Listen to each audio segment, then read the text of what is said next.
Hello everyone, welcome to ओकुल, India के सबसे अफोर्डेबल लर्निंग प्लेटफॉर्म में आप सभी लोगों का स्वागत है। आइए अपने इस full course on Indian economy for UPSC, PCS and SSC exams को हम लोग आगे बढ़ाते हैं। इस कोर्स में बेसिकली जो हमने इससे पहले का जो फेज था, मैं कहूँगा जो फर्स्ट फेज था इस कोर्स का, उसमें हम लोगों ने क्लास 11th की जो बुक थी that is Indian economic development, उसके जो 10 चैप्टर थे उसको कंप्लीट कर लिया है। आज से इस कोर्स का आप कह सकते हैं कि सेकेंड फेज जो है वो स्टार्ट होने जा रहा है।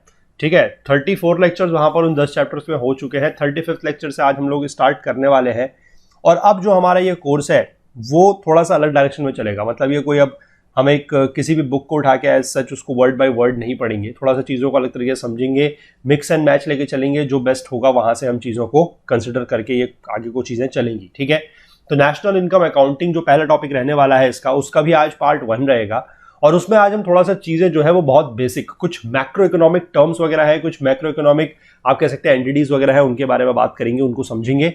तो आगे बढ़ने से पहले मैं आप सभी लोगों से फिर से एक बार रिक्वेस्ट करना चाहता हूं कि जो लोग इस कोर्स को फॉलो कर रहे हैं, जिनको ये वीडियो सीरीज पसंद आ रही है, वो लोग प्लीज ज्यादा से ज्यादा चीजों को लाइक करें, जरूर शेयर जरूर करें, कम से कम 10 लोगों तक आप लोग जरूर शेयर करें। इसको एक ह्यूमन चेन, एक मानव श्रृंखला बना के काम करें। और बाकी जो लोग चैनल पे नए हैं, ठीक है, उन लोगों से मैं रिक्वेस्ट करूंगा कि आप लोग चैनल को जरूर सब्सक्राइब कर लें और बेल आइकन जरूर प्रेस कर लें, सो दैट कि आपसे जो वीडियोस वगैरह के नोटिफिकेशंस है वो मिस बिल्कुल भी ना हो। ठीक है, और आगे बढ़ने से पहले आप सभी लोगों का ध्यान मैं एक बार फिर से इस मिशन की तरफ ले जाना चाहता हूं कि जो हमारा मिशन है to provide affordable education to all. मैं फिर से कहूंगा कि अफोर्डेबल है, फ्री नहीं है। ठीक है, अफोर्डेबल होने और फ्री होने में थोड़ा सा अंतर होता है, तो उसको आप अफोर्डेबल मान के चलें, फ्री मान के ना चलें। ठीक है, और यहाँ पर स्कैन एंड पे का ऑप्शन दिया गया है। क्यूआर कोड को स्कैन करके आप लोग जितना भी हो सकता है, जो भी आप लोगों की इच्छा है, जो भी सुविधा है, कोई हार्ड एंड फास्ट रूल नहीं है, कोई मिनिमम मैक्सिमम अमाउंट नहीं है। आपको जितना भी अच्छा लगे, जितना भी आप लोगों को लगता है कि ये कंटेंट जितने के भी लायक है, ठीक है, उस हिसाब से आप लोग अपना कंट्रीब्यूशन यहाँ पर दे सकते हैं। यूपीआई आईडी भी यहाँ पर मेंशन है, okul@axis बैंक। और बाकी अगर किसी को इंटरनेट बैंकिंग की या कह सकते हैं कि क्रेडिट कार्ड, डेबिट कार्ड के माध्यम से अगर पेमेंट करने की इच्छा है, तो उनके लिए भी जो लिंक्स है वो नीचे डिस्क्रिप्शन बॉक्स में दिए हुए हैं। ठीक है, चलिए तो स्टार्ट करते हैं आज का लेक्चर।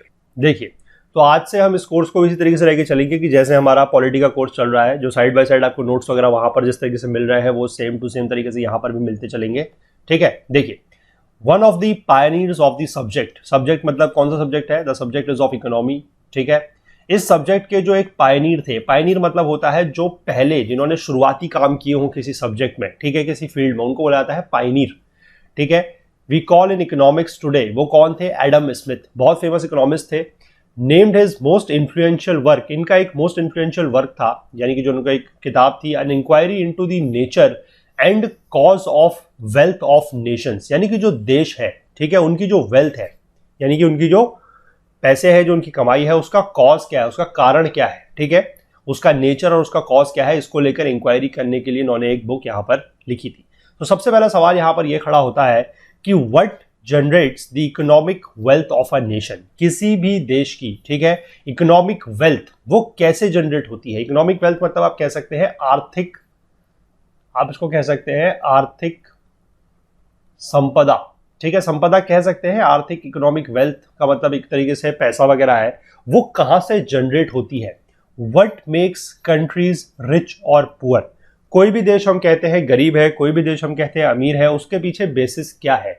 क्या ऐसी चीज है जो किसी भी देश को अमीर या गरीब बनाती है? ठीक है, देखिए, it is not that countries which are endowed with a bounty of natural wealth, जैसे कि मिनरल्स, फॉरेस्ट और the most fertile lands are naturally the richest countries. ठीक है, ये जनरल एक नोशन है कि शायद इस तरीके की चीजें होती होंगी, लेकिन ऐसा जरूरी नहीं है। यानी कि ऐसे देश जिनमें नेचुरल वेल्थ बहुत ज्यादा है, जिनको नेचुरल वेल्थ बहुत ज्यादा मिली हुई है, जैसे कि मिनरल जहां ज्यादा है, जहां फॉरेस्ट ज्यादा है, या जहां पर मोस्ट फर्टाइल लैंड्स है, ठीक है, वो आप कैसे हैं, वो नेचुरली रिचेस्ट कंट्री होंगी, ऐसा नहीं है। ठीक है, हम बात कर लेते हैं रिसोर्स रिच अफ्रीका की। अफ्रीका में बहुत ज्यादा रिसोर्सेज है, लैटिन अमेरिका में बहुत ज्यादा रिसोर्सेज है, लेकिन यहां पर वर्ल्ड की कुछ पुअरेस्ट कंट्रीज, सबसे गरीब देश जो है वो अफ्रीका में है। ठीक है, आप देखेंगे अगर तो, whereas many prosperous countries have scarcely any natural wealth। लेकिन कुछ ऐसे प्रॉस्पेरस देश है, ऐसे समृद्ध देश है, जहां पर नेचुरल वेल्थ बहुत ही कम है, स्कार्सली नेचुरल वेल्थ है वहां पर। ठीक है, आगे देखिए, इसमें लिखा गया है कि देयर वाज अ टाइम, एक समय हुआ करता था, जब possession of natural resources was the most important consideration, ठीक है, ये माना जाता था कि जिसके पास नेचुरल रिसोर्सेज यानी कि जो प्राकृतिक संसाधन है वो जितने ज्यादा होंगे उसका आप एक तरीके से कह सकते हैं कि वो उतना ज्यादा रिच होगा, ठीक है, या उतना ज्यादा प्रॉस्पेरस होगा। लेकिन तब भी हम बात करें तो resources had to be transform through a production process, कि केवल रिसोर्सेज का होना जो है वो अपने आप में पर्याप्त नहीं है, वो सफिशिएंट नहीं है, उनको ट्रांसफॉर्म भी करना है, ठीक है, क्योंकि हर नेचुरल रिसोर्स को आप उसके रॉ फॉर्म में यूज नहीं कर सकते, ठीक है ना। तो उसको क्या करना है, ट्रांसफॉर्म करना है थ्रू अ प्रोडक्शन प्रोसेस। पहली चीज तो ये है, ठीक है। तो आगे इसमें क्या दिया गया है कि द इकोनॉमिक वेल्थ और वेलबींग ऑफ अ कंट्री दस does not necessarily depend on the मियर possession of resources. वही बात है कि किसी भी देश की इकोनॉमिक वेल्थ की बात कर लें या उसके वेलबींग की बात कर लें, वो सिर्फ इस बात पर निर्भर नहीं करती है कि वहां पर कितना ज्यादा रिसोर्सेज है, सिर्फ रिसोर्सेज के मेयर पोजीशन से ये चीजें निर्भर नहीं करती हैं। पॉइंट तो ये है, मुद्दे की बात यह है कि how these resources are used in generating a flow of production and how as a consequence income and wealth are generated from that process, ठीक है। कि मेन पॉइंट यह है कि किस तरीके से हम इन रिसोर्सेज का इस्तेमाल करते हैं, इन रिसोर्सेज का उपयोग करते हैं, किसमें, फ्लो ऑफ प्रोडक्शन को जनरेट करने में, ठीक है, और उससे किस तरीके से इनकम और वेल्थ जो है वो जनरेट होती है। पूरा का पूरा मेन जो है फोकस यही है, इकोनॉमी में पूरा का पूरा मेन फोकस यही है कि आपको किस तरीके से जो फ्लो ऑफ प्रोडक्शन है उसको जनरेट करना है और आपका जो एंड रिजल्ट है that should be income and wealth generation, ठीक है। चलिए हम यही बात करेंगे कि how does this production flow of production arise, ये जो फ्लो ऑफ प्रोडक्शन है ये कैसे होता है, कैसे अराइज होता है, ये हम देखेंगे।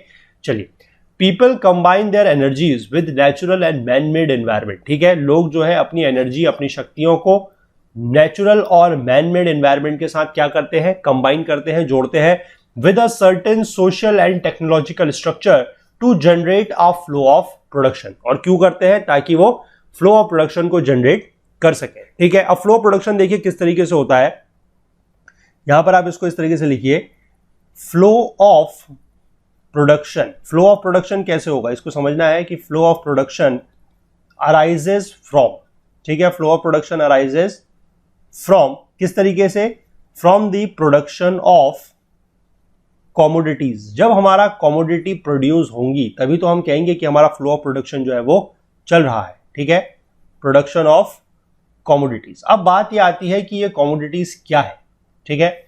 ये कॉमोडिटीज कैन बी गुड्स, ये सामान हो सकता है, माल हो सकता है, या ये सर्विसेज हो सकती है, ठीक है, सेवाएं भी जो है दे आर ऑल्सो कॉमोडिटीज, ठीक है। अब प्रोडक्शन करेगा कौन, इसके बाद सवाल यह आता है कि प्रोडक्शन करेगा कौन। हमने बात तो कर दी कि प्रोडक्शन ऑफ कॉमोडिटीज, प्रोडक्शन किया जाएगा एंटरप्रेन्योर्स द्वारा, ठीक है, production will be done by entrepreneurs, ठीक है। And these entrepreneurs can be like your large corporations या लार्ज कंपनीज हो सकती है, ठीक, और या फिर ये जो एंटरप्रेन्योर्स हैं दे can B single enterprise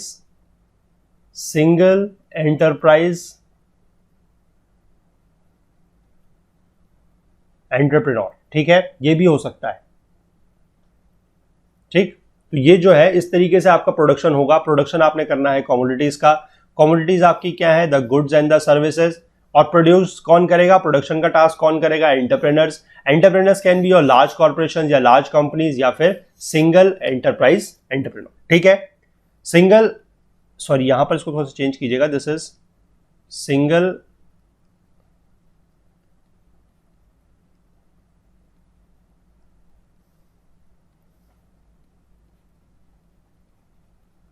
single entrepreneur enterprise, यानी कि इस तरीके का भी हो सकता है कि कोई एंटरप्राइज ऐसा हो जहां पर सिर्फ एक ही एंटरप्रेन्योर है, ठीक है, या फिर लार्ज कंपनी हो सकती है, इन दोनों के द्वारा क्या होगा, प्रोडक्शन किया जाएगा, ठीक है। चलिए आगे देखेंगे, but what happens to these commodities after being produced. हमने ये तो बात कर ली कि ये कमोडिटीज जो है प्रोड्यूस हो गई, किस तरीके से प्रोड्यूस हो रही है वो हमने देख लिया कि उनको एंटरप्रेन्योर जो है वो चाहे लार्ज कंपनीज हो सकती है या सिंगल एंटरप्रेन्योर एंटरप्राइज हो सकता है, वो उसको प्रोड्यूस कर रहे हैं, ठीक है। अब उसके बाद उन कमोडिटीज का क्या होगा, देखिए, each producer of commodities intends to sell her output. जितने भी कमोडिटीज का प्रोडक्शन हो रहा है उसके पीछे मेन एक ही पर्पस है, और वो पर्पस क्या है, उसको बेचना, ठीक है। पहली बात तो यहां पर हम फिर से वही चीज रिकॉल कर लेते हैं जल्दी से कि कमोडिटीज का मतलब है गुड्स, कमोडिटीज का मतलब है सर्विसेज। ठीक है, गुड्स किस प्रकार के हो सकते हैं? गुड्स भी आपके यहां पर देखें आप दो टाइप के हैं, अभी हम आगे जाके और क्लासिफाई करेंगे, फिलहाल आप इसको इस तरीके से देखिए। Goods can be small goods, good can be large goods. ठीक है, स्मॉल गुड्स के आप देख सकते हैं, जैसे मान लीजिए कोई पिन है, pin is a good, button है, बटन इज ऑल्सो गुड। ठीक है, चाहे छोटा है लेकिन सामान तो है। ठीक है, बड़े में हम बात कर लेते हैं एरोप्लेन्स, एरोप्लेन्स हमारे लार्ज गुड्स हैं। हमारे लार्ज मशीनरी जो है they are also our large goods. ठीक है, सर्विसेज की हम बात करें, service of a doctor that is also a commodity, service of a lawyer that is also a commodity. ठीक है, तो कमोडिटीज क्या है ये आप समझ गए। Commodities are goods and services. Goods जो है आपके बड़े भी हो सकते हैं, छोटे भी हो सकते हैं, और सर्विसेज। इसके बाद बेचना किसको है? To sell her output. बेचेंगे किसको? बेचेंगे आप टू द कंज्यूमर को, जो खरीदेगा उसी को तो आप बेचेंगे। ठीक है, कंज्यूमर को यानी कि उपभोक्ता को। उपभोक्ता कौन हो सकता है? अब ये बात आती है कि उपभोक्ता कौन हो सकता है। उपभोक्ता भी आपका दो प्रकार का हो सकता है, या तो कोई इंडिविजुअल है, आप और हम जैसे लोग, ठीक है, और या फिर कोई एंटरप्राइज भी हो सकता है। किसी एंटरप्राइज को भी तो सामान बेचा जा सकता है।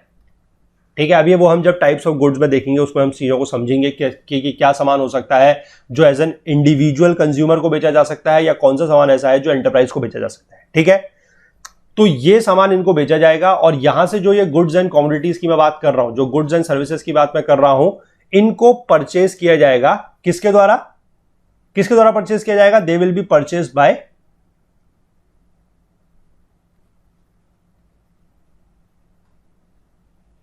परचेज्ड बाय, ये जो सामान है, चाहे ये वाला है, चाहे ये वाला है, चाहे ये वाला है, they will be purchased bye either of these.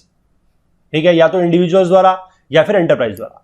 अब इंडिविजुअल्स द्वारा अगर उसको परचेज किया जा रहा है, ठीक है, या फिर आप इसको ऐसे लिखिए, इंडिविजुअल्स द्वारा अगर परचेज किया जा रहा है तो इंडिविजुअल्स जो है उसको परचेज करेंगे फॉर फाइनल यूज। ठीक, और अगर वो सामान एंटरप्राइज द्वारा परचेज किया जा रहा है, if it is being purchased by the enterprise, they will use it in further production। वो उस सामान का, वो उस कमोडिटी का, वो उस गुड का, वो सर्विस का जो है यूज करेंगे फर्दर प्रोडक्शन के लिए। तो इस तरीके से पूरा का पूरा जो प्रोडक्शन की प्रोसेस है वो इस तरीके से चलती है। ठीक है, समझ गए आप कि गुड्स एंड सर्विसेज क्या हो रही हैं? प्रोड्यूस हो रही हैं। प्रोड्यूस कौन कर रहा है ये मैंने आपको बता दिया। उसके बाद सेल कौन कर रहा है, किसको सेल हो रहा है, और वो सेल करने के बाद यानी कि वो जो सामान खरीद रहा है, चाहे वो एंड कंज्यूमर है चाहे वो एंटरप्राइज है, वो उसका यूज किस प्रकार कर रहा है। अगर इंडिविजुअल है तो वो उसका यूज कर रहा है एज अ फाइनल यूज, और अगर कोई एंटरप्राइज उस सामान को खरीद रहा है, कोई कमोडिटी कोई सर्विस को खरीद रहा है, तो वो क्या कर रहा है? उसको फर्दर प्रोडक्शन में उसका यूज कर रहा है। ठीक है, चलिए आगे देखिए।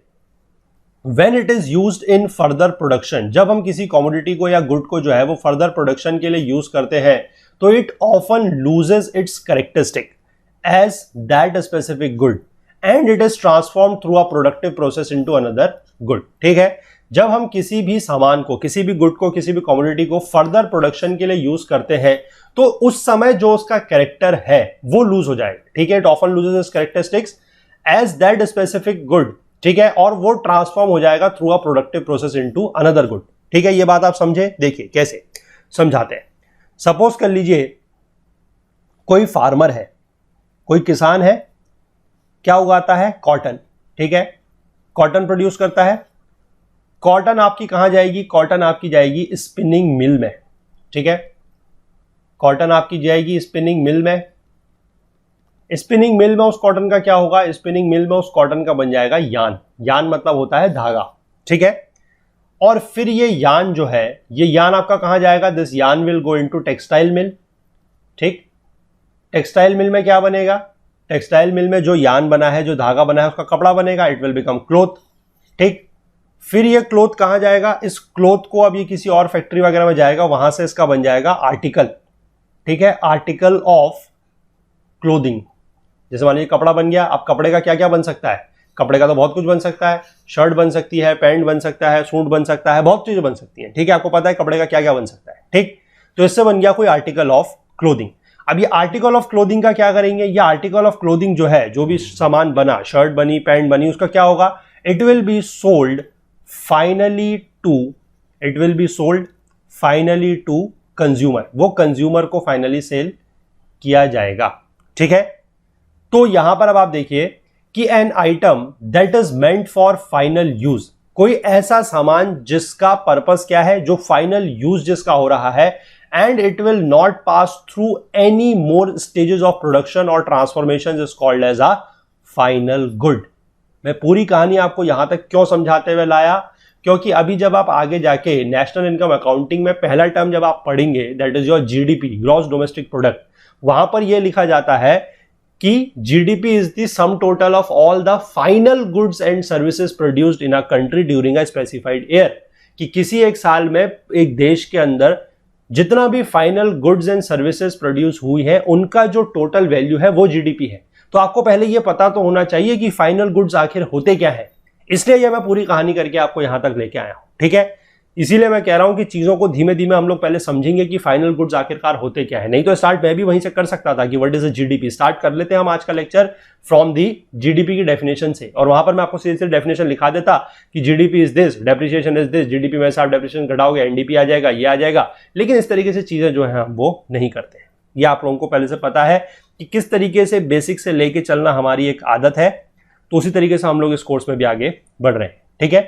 देखिए, तो यहां पर आप चीजें समझ गए। अब इनमें से जितने भी मैंने आपको चीजें बताई, यहां पर मैंने आपको ऊपर काफी सारी कमोडिटी बताई है, जैसे कि कॉटन है, कॉटन से यान बना, यान से क्लोथ बना, क्लोथ से आर्टिकल बना, ठीक है। अब इनमें से आप खुद बताइए कि फाइनल गुड कौन सा होगा। डेफिनेशन यह है कि final good is meant for final use, और वो किसी और प्रोडक्शन में, स्टेजेस ऑफ प्रोडक्शन में उसको will not pass through any more stage of production और ट्रांसफॉर्मेशन, तो वो कहलाएगा फाइनल गुड। तो यहां पर अगर आप ध्यान से देखेंगे आप खुद समझ जाएंगे कि ये जो आर्टिकल ऑफ क्लोथिंग बन रहा है, this is your final good. Yes और नो, यही तो फाइनल गुड है।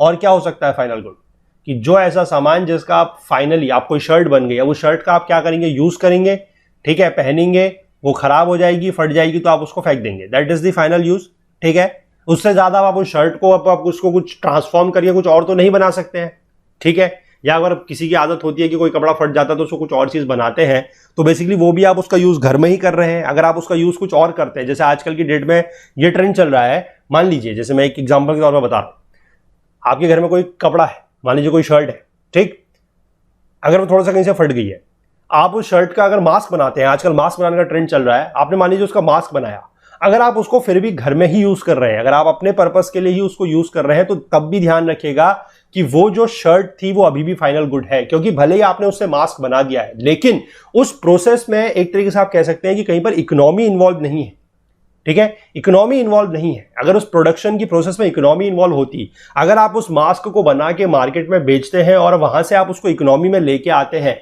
तो फिर आप ध्यान रखिएगा कि वो शर्ट जो है आपकी, फिर वो फाइनल गुड नहीं रहेगी, फिर वो मास्क जो बन गया है वो फाइनल गुड हो जाएगा, ठीक है। ये चीज को बड़े ध्यान से समझिएगा, क्योंकि ये चीजें ऐसा है कि आगे जाके आपको बहुत फायदा देंगी। इकोनॉमी समझने के लिए आपको पहले ये चीजों का एक बेसिक ज्ञान, जिसको मैं कहूंगा, ये कुछ मैक्रो इकोनॉमिक टर्म्स है, जैसे कि final good, intermediate good, consumer goods, capital goods, ये आपको पता होने बहुत अच्छे से बहुत जरूरी है, ठीक है। चलिए अब इसमें हम आगे देखते हैं। ये चीज आप समझ गए मैंने आपको क्या समझाया। यहां पर थोड़ा सा एक चीज आप और लिख लीजिए, ट्रांसफॉर्मेशन का मतलब क्या है, ठीक है। ट्रांसफॉर्मेशन का मतलब क्या है,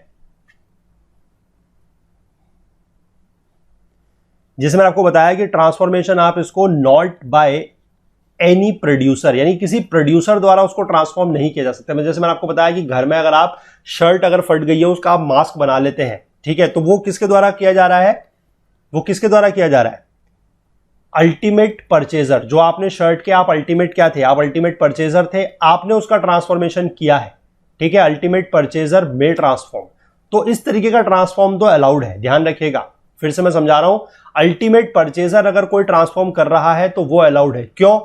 क्योंकि वो इकोनॉमी का पार्ट नहीं है, अल्टीमेट परचेजर लिखा गया है। अगर वही मैं कहूंगा, अगर आपने शर्ट का मास्क बना के बेच दिया तो फिर आप उसके अल्टीमेट परचेजर नहीं है, तो वहां पर फिर वो ट्रांसफॉर्मेशन जो है इस तरीके का नहीं कहलाया जाएगा, और वो शर्ट जो है फाइनल गुड नहीं कहलाई जाएगी। तो फाइनल गुड कहने के लिए किसी भी सामान को सबसे ज्यादा जरूरी यह है कि that it has come out of active economic flow. वो एक्टिव इकोनॉमिक फ्लो जो है उससे बाहर अगर आ गया है, कोई भी सामान है, कोई भी सर्विस है, अगर वो एक्टिव इकोनॉमिक फ्लो से बाहर आ गया है, तभी हम उसको कहेंगे फाइनल गुड, ठीक है।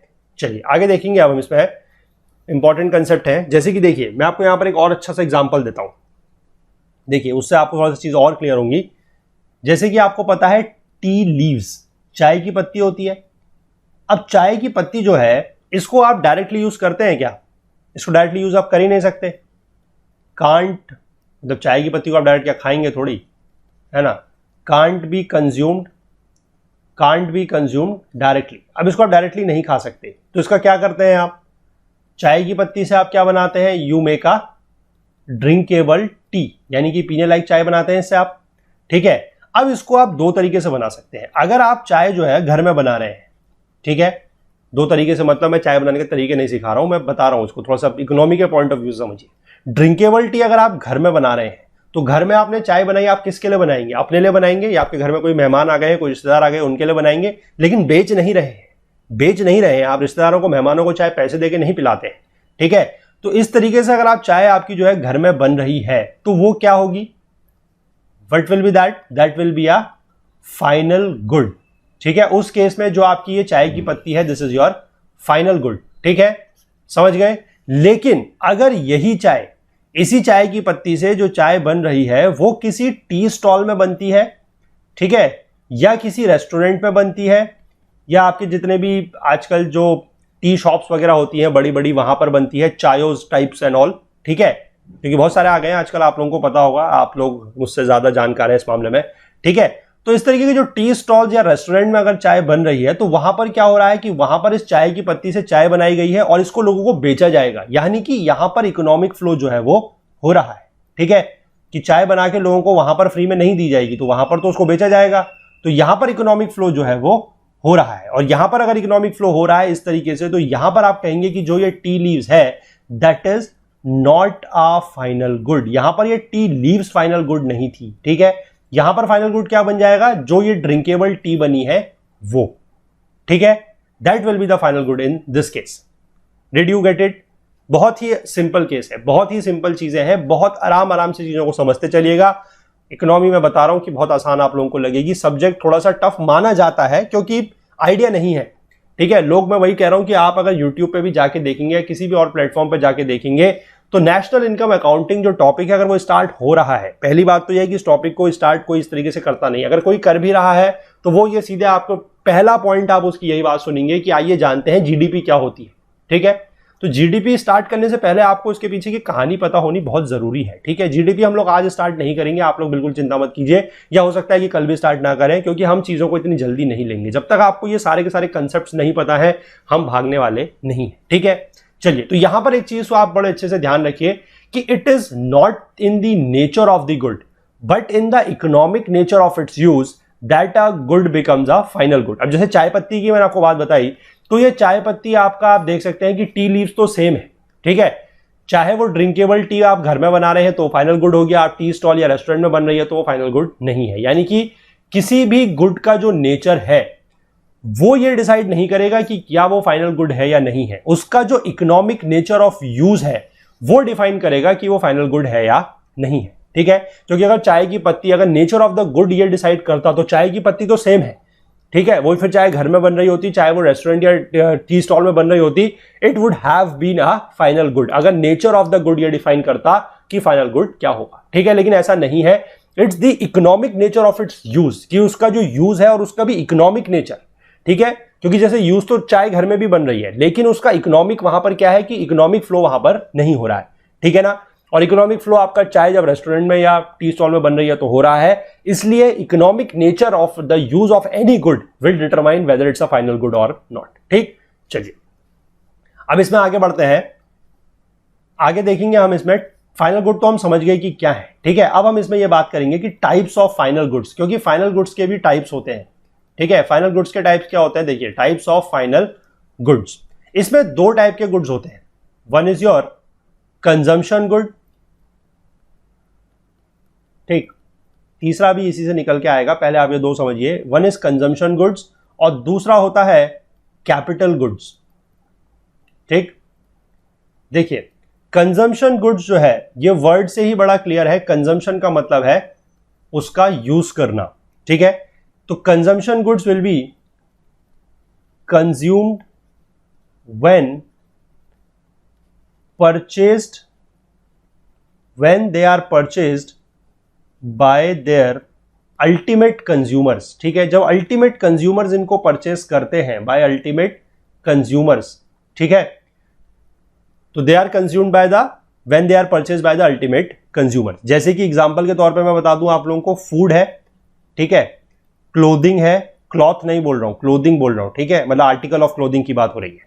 तो ये सारे के सारे क्या है, these are your consumption goods. इसके बाद कैपिटल गुड्स वो होते हैं, they are the goods of durable nature या ड्यूरेबल कैरेक्टर आप कह सकते हैं। ड्यूरेबल का मतलब होता है कि जो थोड़ा सा लंबे समय तक चलते हैं। Durable character which are used in production process, जिनको हम फाइनली यूज नहीं करते, मतलब एंड कंज्यूमर इनको कह सकते हैं, या अल्टीमेट कंज्यूमर जो है वो इनको यूज नहीं कर रहा है, बल्कि ये प्रोडक्शन प्रोसेस में इनका यूज हो रहा है, ठीक है। जैसे कि एग्जांपल के तौर पे अगर हम बात करें कि क्या हो सकता है, एग्जांपल के तौर पे आपसे जैसे टूल्स है, ठीक है, आपकी मशीनरीज है, तो they can be used in production process. तो इस तरीके के जो गुड्स है, they are known as your what, they are known as capital goods, ठीक है।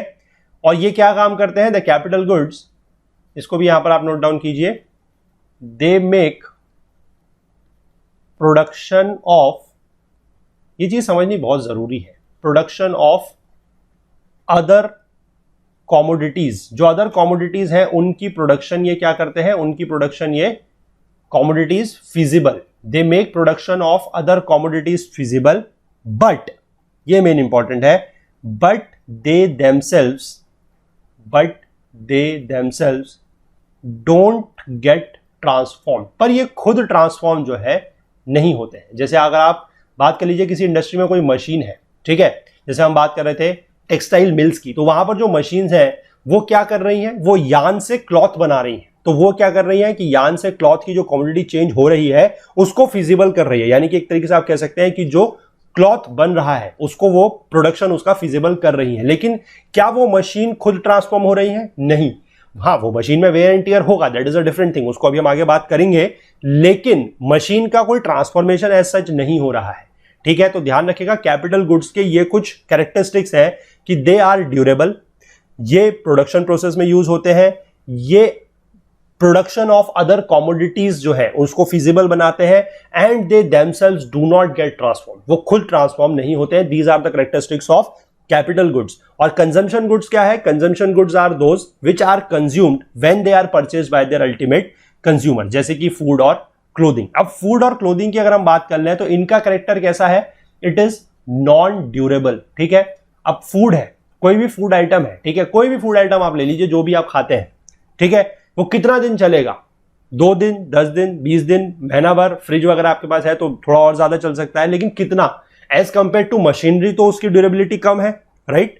लेकिन कुछ ड्यूरेबल्स ऐसे हैं, यानी कि आप कह सकते हैं कि कुछ कंज्यूमर गुड्स ऐसे हैं, जैसे कि मैं लिखता हूं यहां पर देखिए, फ्यू कंजम्पशन गुड्स। आप लोगों के दिमाग में कुछ आ रहा है तो अपने कमरे में या जहां पर भी आप बैठे हैं नजर घुमा के देखिए, आप लोगों को कुछ ना कुछ ऐसे कंजम्पशन गुड्स दिखाई देंगे जो ज्यादा ड्यूरेबल है। जैसे कि मैं बता रहा हूं, देखिए, जैसे कि लाइक टेलीविजन सेट, ठीक है, आपके घरों में टेलीविजन सेट होगा, टेलीविजन सेट है, ऑटोमोबाइल्स है, ये क्या है, these are also the goods which are consumption goods, क्योंकि टेलीविजन सेट का यूज कौन करेगा, कोई फैक्ट्री तो उसका यूज करेगी नहीं, उससे कोई और प्रोडक्शन तो होना नहीं है, वो एंड यूज के लिए ही है। सिमिलरली ऑटोमोबाइल्स है, कार्स है, बाइक्स है, ये किसका यूज कौन करेगा, जो एंड कंज्यूमर्स है वही यूज करेंगे, तो दे आर कंजम्पशन गुड्स। लेकिन ये कुछ ऐसे कंजम्पशन गुड्स हैं विच आर मोर ड्यूरेबल, ये ज्यादा ड्यूरेबल है as compare to your food and clothing type के जो सामान है उनसे। तो इस तरीके के जो कंजम्पशन गुड्स है विच आर मोर ड्यूरेबल, या आप कह सकते हैं कि इनका कैरेक्टरिस्टिक नेचर किस तरीके का है, it is similar to that of capital goods, इनको बोला जाता है कंज्यूमर ड्यूरेबल्स, ठीक है। They are also called as consumer durables, ठीक है, कंज्यूमर ड्यूरेबल्स, इनको बोला जाता है कंज्यूमर ड्यूरेबल्स, ठीक है। चलिए थोड़ा सा आगे और देखते हैं, उसके बाद हम फिर अगली बार में कंटिन्यू करेंगे। चलिए आगे देखिए कि if we consider all the final goods and services produced in an economy in a given period of time, बहुत ध्यान से सुनिएगा, ठीक है, हम बात कर रहे हैं फाइनल गुड्स की। हमें पता लग गया फाइनल गुड्स एंड सर्विसेज क्या होती है, जो किसी भी इकोनॉमी में प्रोड्यूस हो रही है किसी गिवन पीरियड ऑफ टाइम में, सपोज कर लीजिए 1 साल के अंदर अंदर।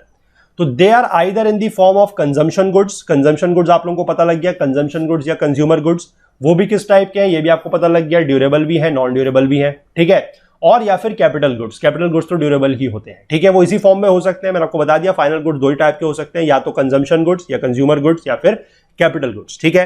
As final goods they do not undergo any further transformation in the economic process. वो कोई और फर्दर ट्रांसफॉर्मेशन उनमें नहीं होगा। अगर फर्दर ट्रांसफॉर्मेशन होता है तो ध्यान रखिएगा वो फाइनल गुड्स नहीं है। पहली बात तो ये है, ठीक। चलिए इसके बाद आगे देखिए, of the total production taking place in an economy a large number of products don't and up in final consumption, ठीक है। काफी सारे ऐसे प्रोडक्ट्स भी होते हैं, जब प्रोडक्शन चल रहा है तो काफी सारे ऐसे प्रोडक्ट्स भी होते हैं जो फाइनल कंज्यूम नहीं किए जाते, which are not finally consumed, and they are not capital goods either. वो कैपिटल गुड्स भी नहीं होते हैं। तो अब ये क्या चीज आ गई नहीं, क्योंकि अभी तक तो हमने यही चीज समझी है कि गुड्स या तो क्या है, या तो कंज्यूमर द्वारा कंज्यूम किए जाएंगे, या फिर कैपिटल द्वारा कंज्यूम होगा, या फिर कैपिटल गुड्स है जो आपके इंडस्ट्रीज वगैरह में वहां पर यूज होंगे।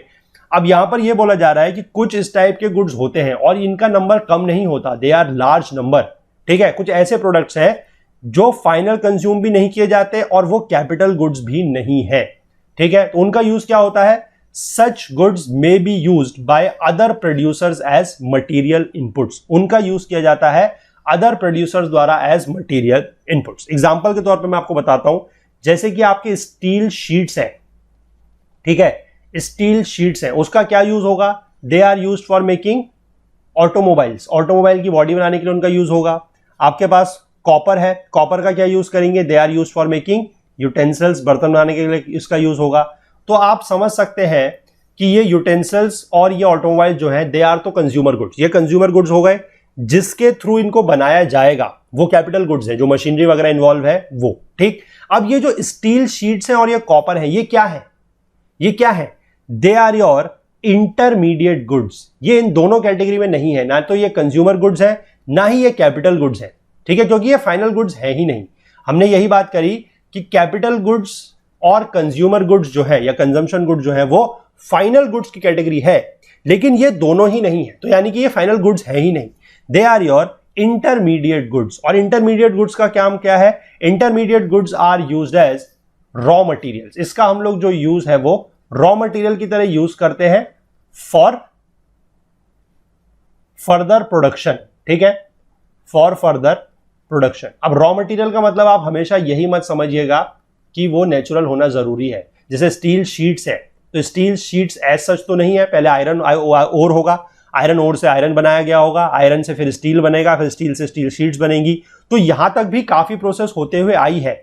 लेकिन अगर कोई ऑटोमोबाइल इंडस्ट्री है तो उसके लिए तो ये स्टील शीट क्या है, this is a raw material only, वो इनपुट है, ठीक है। तो इसीलिए लिखा गया है कि इंटरमीडिएट गुड्स बिहेव और act as a raw material for further production, ठीक। चलिए आगे देखते हैं। To have a comprehensive idea of the total flow of production, हम लोग बात कर रहे थे टोटल फ्लो ऑफ प्रोडक्शन की, ठीक है, अगर आपको याद हो तो टोटल फ्लो ऑफ प्रोडक्शन का अगर हम आइडिया लगाना है इन द इकोनॉमी, तो we need to have a quantitative measure of the aggregate level of final goods produced in the economy, ठीक है। हमारे पास एक एग्रीगेट लेवल का मेजर होना चाहिए। अब वो एग्रीगेट लेवल का जो मेजर है या जो क्वांटिटेटिव मेजर है, उसको करने के लिए हमें एक कॉमन मेजरिंग रॉड की जरूरत है, ठीक है। क्योंकि देखिए अब किसी भी इकोनॉमी में बहुत तरीके का सामान बनता है, ठीक है। अगर आप देखिए कि एग्रीकल्चरल प्रोड्यूस हो रहा है, tons of wheats, tons of rice produce हो रहा है, या फिर आप कहें कि बहुत सारे थाउजेंड्स और लैक्स ऑफ ऑटोमोबाइल्स आपके जो है मैन्युफैक्चर हर साल हो रहे हैं, ठीक है। सिमिलरली आपके बहुत सारी सर्विसेज वगैरह जो है वो भी हर साल, मतलब उनमें भी जो है कॉस्ट इन्वॉल्व है। तो आप इस तरीके के जो फाइनल गुड्स हैं, क्योंकि ये बहुत ज्यादा क्या है, दे आर वेरिड, या आप कह सकते हैं these are of various types. तो इनको अगर आपने मापना है तो आप कैसे मापेंगे, आपके पास क्या क्राइटेरिया है जिसके थ्रू आप इनकी वैल्यू को एक करेंगे, मतलब आप एक वैल्यू लेंगे। वो कॉमन मेजरिंग रॉड आपकी जो है दैट इज मनी। वो कैसे है मनी, वो क्यों है मनी, वो इसलिए है मनी क्योंकि मैंने आपको शुरुआत में बताया कि प्रोडक्शन का मेन पर्पस क्या है, कि प्रोड्यूस करने का, किसी भी कमोडिटी को प्रोड्यूस करने के पीछे मकसद क्या है, उसको बेचना। और बेचेंगे कैसे, इन टर्म्स ऑफ मनी, ठीक है। क्योंकि हर चीज के पास क्या होती है, जैसे कहा जाता था कि हर चीज का नाम होता है, दिस इज नेम, ठीक है, बहुत गंभीर बात बोल रहा हूं। Name is the thing which anything in the universe और everything in the universe has. कोई भी चीज यहां पर ऐसी नहीं है जिसका नाम नहीं है। उसी प्रकार से अगर हम इकोनॉमी के टर्म्स में बात करें तो कोई भी चीज ऐसी नहीं है इकोनॉमी में जिसके साथ रेट या मनी इन्वॉल्व ना हो, ठीक है। हर चीज के साथ जो है वो रेट या मनी इन्वॉल्व है, ठीक है। क्योंकि ये बात क्यों निकल के आई है, क्योंकि जो प्रोडक्शन है, जो प्रोडक्शन का मेन पर्पस है वो क्यों है, production of each commodity, production of each commodity is for sale only. वो सिर्फ और सिर्फ बेचने के लिए है, उसका और कोई पर्पस है ही नहीं, ठीक है। इसीलिए the sum total of the monetary value of these diverse commodities gives us a measure of final output. ये देगा आपको फाइनल आउटपुट का मेजर, कि फाइनल आउटपुट आपके पास कितना हुआ है, ठीक है। और उसकी मॉनेटरी वैल्यू मतलब इन टर्म्स ऑफ मनी, ठीक है। अब यहां पर आपको एक चीज जो है वो और थोड़ा सा अच्छे से ध्यान रखनी है, क्योंकि हम यहां पर दोनों टाइप्स के गुड्स की बात कर चुके हैं, फाइनल गुड्स भी बात कर चुके हैं, इंटरमीडिएट गुड्स भी हम बात कर चुके हैं। तो यहां पर आपको एक चीज ध्यान रखना है, ये जो हम मेजरमेंट की बात कर रहे हैं, ठीक है, this measurement must only be of final goods. ये सिर्फ और सिर्फ फाइनल गुड्स का होना चाहिए, and not of intermediate goods. Intermediate goods का यहां पर काउंटिंग नहीं होनी चाहिए। क्यों नहीं होनी चाहिए मैं भी आपको बताता हूं एग्जांपल के थ्रू, ठीक है। उसमें बेसिकली फिर एक सिस्टम ऑफ डबल काउंटिंग लग जाता है। देखिए कैसे, मान लीजिए आपको ब्रेड बनानी है, ठीक है, पीस ऑफ ब्रेड मतलब एक लोफ ऑफ ब्रेड आपको बनाना है। तो सबसे पहले आपको किसी भी प्रोडक्शन प्रोसेस के लिए क्या चीज की जरूरत है, that is your raw material, ठीक है। रॉ मटेरियल से आप क्या बनेगा, रॉ मटेरियल से आपका बनेगा इंटरमीडिएट गुड, ठीक है, इंटरमीडिएट गुड। और उस इंटरमीडिएट गुड में फिर आगे जाके क्या होगा, प्रोसेसिंग वगैरह होगी, उससे बनेगा फाइनल गुड। प्रोसेस तो हमेशा यही है, चाहे एक छोटी पिन हो, सुई हो, बटन हो, बड़े से बड़े ऑटोमोबाइल हो, एयरक्राफ्ट हो, कुछ भी हो, प्रोसेस हमेशा यही है। हर प्रोडक्शन की प्रोसेस यही है कि पहले रॉ मटेरियल होगा, उससे इंटरमीडिएट गुड्स बनेंगे और उससे फिर फाइनल गुड बनेगा, ठीक है। तो जो मैं बात कर रहा हूं कि अगर हमारा टारगेट है फाइनल गुड बनानी है हमने ब्रेड, ठीक है, तो स्टार्ट कहां से करेंगे, हम रॉ मटेरियल में जाएंगे व्हीट, हम लेंगे सबसे पहले आटा, ठीक है। अब सपोज कर लीजिए आपने जो एक लोफ ऑफ ब्रेड बनाने के लिए आटा लिया है वो लिया है 5 रुपए का, ठीक। उसमें हम क्या करेंगे, उसमें हम कुछ प्रोसेस करेंगे यहां पर, ठीक है, क्योंकि अब ये रॉ मटेरियल अपने आप इंटरमीडिएट गुड तो बनेगा नहीं, इसमें कुछ प्रोसेस करेंगे और जो भी इस प्रोसेस में इन्वॉल्व होगा वो कुछ ना कुछ अपना प्रॉफिट भी लेगा, क्योंकि उसके लिए तो यही सर्विस है ना, यही सर्विस है, तो वो अपना प्रॉफिट यहां पर लेगा। तो मान लीजिए इस पे प्रॉफिट करा हमने और प्रोसेस करा 2 रुपए का, तो इंटरमीडिएट गुड्स की जो वैल्यू है, और इंटरमीडिएट गुड्स बनेगा क्या, इंटरमीडिएट गुड बनेगा इसका व्हीट फ्लोर, ठीक है, यानी कि जो गेहूं है उसका आटा बनेगा। तो और ये यहां पर मान लीजिए इसकी कॉस्ट हो गई है अब 7 रुपए, 5 रुपए यहां से आए, 2 रुपए यहां से जोड़े, ये हो गई 7 रुपए, ठीक। इसके बाद इसमें यहां से यहां, अब ये जो व्हीट फ्लोर है ये अपने आप ब्रेड तो बनेगी नहीं, फिर से यहां पर कुछ प्रोसेस होगी, ठीक है, फिर से इसमें जो प्रोसेस कर रहा है वो अपना प्रॉफिट जोड़ेगा। सपोज कर लीजिए वो अब मिला के हो गया 3 रुपए, तो अब कुल मिला के जो एक लोफ ऑफ ब्रेड बन रहा है वो कितने का हो गया, 10 रुपए का। तो अब आप क्या कहेंगे, जो फाइनल गुड बना है, यानी कि जो इस पूरी की पूरी प्रोसेस में है, जो आपका मेजरमेंट है, आप कितना कहेंगे कि जो फाइनल गुड है उसका मेजर कितना है, क्या वो 10 रुपए है, क्या वो 10 रुपए प्लस 7 रुपए यानी कि 17 रुपए है, क्या वो 10 रुपए प्लस 7 यानी कि 17 और प्लस 5 22 रुपए है, ठीक है। वो कितना है ये आपको समझना पड़ेगा। जो फाइनल हमारा गुड्स बना है उसकी जो मॉनेटरी वैल्यू है, जो सम टोटल है, वो सिर्फ और सिर्फ 10 रुपए ही है। यानी कि आप कहेंगे कि इस पूरी की पूरी प्रोडक्शन में जो इकोनॉमी में आप कह सकते हैं कि फाइनल गुड ऐड हुआ है उसकी वर्थ कितनी है, वो सिर्फ 10 रुपए की है। अब आप लोग कहेंगे कि ये 7 रुपए और ये 5 रुपए कहां गए, अरे भैया ये 7 और 5 रुपए मिला के ही तो 10 रुपए आए हैं। आपने 10 रुपए का यहां पर जो आपको फाइनल गुड दिख रहा है उसमें आपने इस वाली स्टेज में, जो फाइनल स्टेज है उसमें तो सिर्फ 3 रुपए की ही वैल्यू ऐड की है, चाहे वो प्रोसेस के टर्म्स में है चाहे प्रॉफिट के टर्म में है, सिर्फ 3 रुपए ऐड करे हैं, बाकी 7 रुपए तो कहां से आए हैं, यहां से। और इस 7 रुपए में भी कैसे पहुंचे हैं, यहां पर की जो प्रोसेस है इसमें सिर्फ प्रोसेस और प्रॉफिट कितने का जोड़ा गया है, 2 रुपए का, बाकी तो 5 रुपए यहां से आए हैं। तो ये जो 10 रुपए है इसमें ये 7 रुपए ये 5 रुपए सारा का सारा जो कहानी है वो जुड़ी हुई है, यानी कि ये 7 रुपए जुड़े हैं, इस 7 रुपए में ये 5 रुपए जुड़े हैं। तो फाइनली आप हमेशा ध्यान यही रखेंगे कि आपका जो प्रोडक्शन हो रहा है वो कितने का है, that production is only of 10 rupees, ठीक है। यानी कि आप कहेंगे कि जो फाइनली आपका गुड्स बन रहा है वो कितना है, that is only of 10 rupees. ठीक है, ये चीज आपको जो है समझ के चलनी है। ठीक, चलिए आज इसको इतना ही रखते हैं। फाइनल गुड्स तक हम लोग चीजें समझ गए हैं। अब हमें थोड़ा सा आगे चीजों को और समझना है। स्टॉक्स एंड फ्लोस के बारे में हम लोग समझेंगे। थोड़ा सा हमें समझना है अबाउट द डेप्रिसिएशन, ग्रोथ और नेट का कंसेप्ट हम लोग समझेंगे। उसके बाद एक साइक्लिसिटी रूल है, ठीक है, कि किस तरीके से जो कंजम्पशन है और किस तरीके से जो प्रोडक्शन है वो एक दूसरे को सप्लीमेंट करता है या कॉम्प्लीमेंट करता है, आप कह सकते हैं, वो हम कल के लेक्चर में समझेंगे। ठीक है, चलिए, तो आई होप आप लोगों को ये लेक्चर पसंद आया होगा। अगर आया है तो प्लीज लाइक जरूर कीजिए, ज्यादा से ज्यादा शेयर कीजिए लोगों तक, ताकि लोगों को पता लग सके किस तरीके का कोर्स यहाँ पर कुछ चल रहा है। बाकी आपने कमेंट्स, अपने क्वेरीज वगैरह हमें पूछते रहे, फीडबैक्स वगैरह बताते रहे। हमसे ज्यादा जुड़ने के लिए हमारा Facebook page, Twitter page, Telegram channel का आप लोग यूज कर सकते हैं। और अगर आप हमसे कोई और बात शेयर करना चाहें तो उसके लिए आप हमारी ईमेल आईडी का यूज भी कर सकते हैं, दैट इज okul.co@gmail.com। ठीक है, और हमसे ज्यादा जुड़ने के लिए हमारा Facebook page, Twitter page, Telegram channel को आप लोग ज्वाइन कर लीजिए। वहां पर भी चीजें जो है आप लोग हमसे पूछ सकते हैं, बात कर सकते हैं। ठीक है, चलिए मिलते हैं अगले लेक्चर में। तब तक के लिए अपना बहुत बहुत ध्यान रखिएगा। Please do take care of yourself. Thank you, have a nice day, bye bye.